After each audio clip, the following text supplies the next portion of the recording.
என்ன நண்பர்களே, நம்ம அன்றாட அரசியல் கொஞ்சம் பார்த்துருவோமே.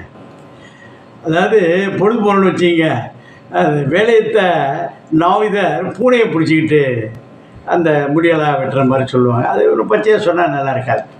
அதுபோல் நம்ம வைகோ என்ன பண்ணார், பொழுது போகணுன்னு வச்சு ஊர் பக்கம் போகணுன்னு வச்சுக்க, உடனே அருவாள் எடுத்துவார், கத்தி எடுத்துவார், தலையில் முண்டாச்சு கட்டிக்குவார், கொண்டு போய் சீமக்கருவேல் ஊருக்கு இளிச்சவாயம் பிள்ளையார் கோயிலாண்டியில் அவர் பண்ணுவார்.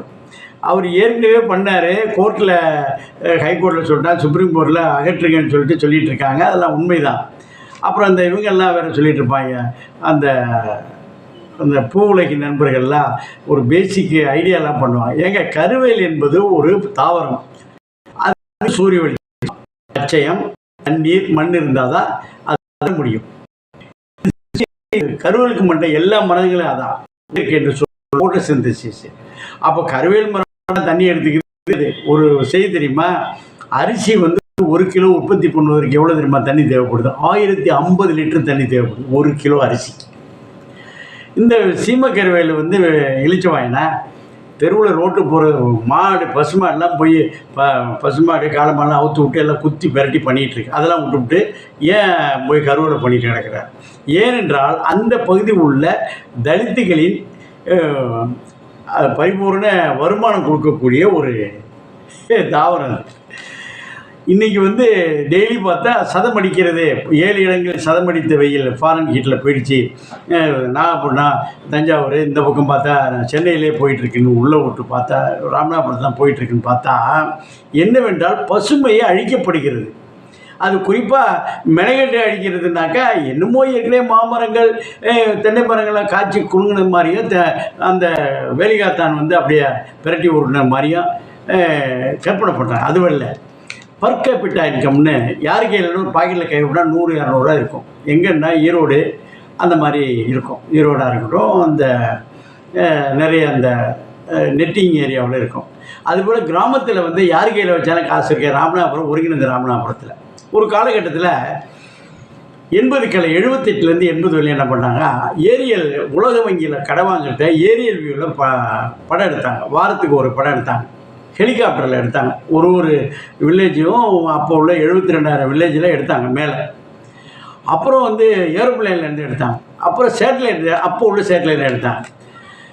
எப்பொழுதுமே இப்போ தஞ்சை மாவட்டத்தை பார்த்தீங்கன்னா, தஞ்சை தரணியை பார்த்தீங்கன்னா ஒரு 6 மாதம் வந்து பச்சையாக இருக்கும், ஒரு மஞ்சளாக போய் சாம்பல் கலராக இருக்கும்.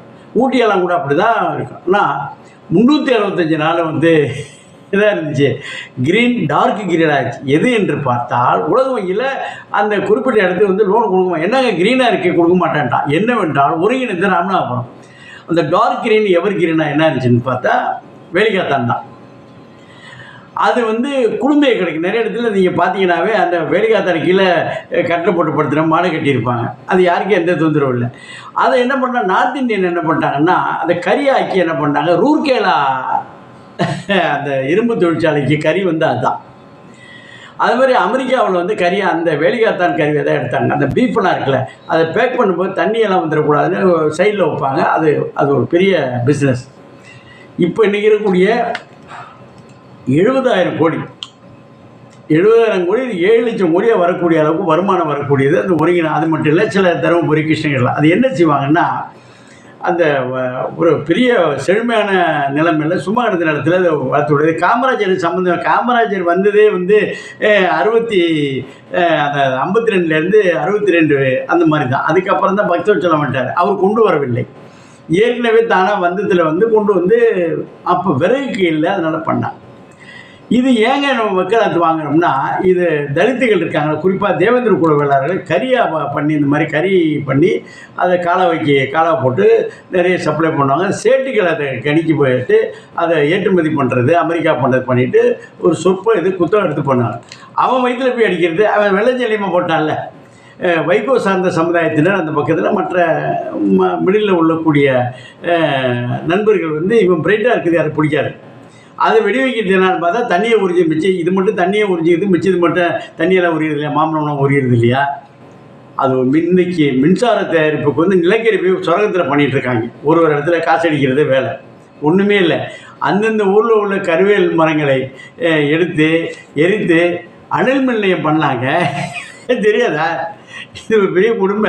வைகோ போய் துண்டை கட்டிட்டு பன்னீர் கிடக்கிறார், தலையில் துண்டை கட்டு பண்ணுறாரு விட்ருங்க. அவர் புலம்புவார் வேறு, நாங்கள் எங்களுடைய சின்னத்தில் இருந்தாங்க நான் அமைச்சரவையில் பண்ணுவோம், டிஎம்கேல எப்போ பார்த்தாலும் குற்றம். நீ நல்ல நேரத்தில் தவறான முடிவு எடுக்கிறது, தவறான நேரத்தில் நல்ல முடிவு எடுக்கிறது என்பது வைகோவுடைய ஒரு அன்றாட பழக்கத்தில் அது ஒரு பெரிய நல்ல அரசியல்வாதி, சிந்தனைவாதி, பேசக்கூடிய பேச்சாளர். அது அப்படி கெட்ட பேர் வேணாம் வைகோ, இதை வேலையை பாருங்கள்.